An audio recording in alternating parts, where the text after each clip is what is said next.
সাফল্য এই শব্দটা আমরা সবাই ব্যবহার করি, কিন্তু কখনো কি ভেবেছি এর আসল মানে কি?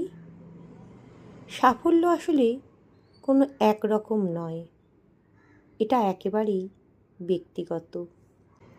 প্রত্যেক মানুষের কাছে সাফল্য শব্দটার আলাদা একটা সংজ্ঞা আছে। কারো কাছে সাফল্য মানে অনেক টাকা, কারো কাছে একটা শান্ত জীবন, আবার কারো কাছে ভালোবাসা আর সম্মান। কিন্তু এই পার্থক্যটা আসে কোথা থেকে? আমাদের রুচি থেকে, আমাদের অনুভূতি থেকে, আর সবচেয়ে বেশি আমাদের জীবনের অভিজ্ঞতা থেকে।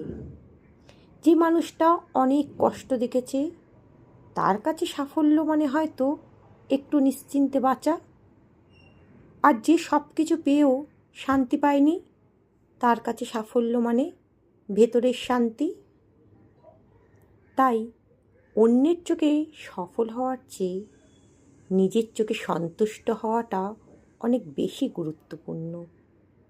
কারণ সত্যিটা হলো, সাফল্য বাইরে কোথাও নেই, এটা তৈরি হয় ভেতরে।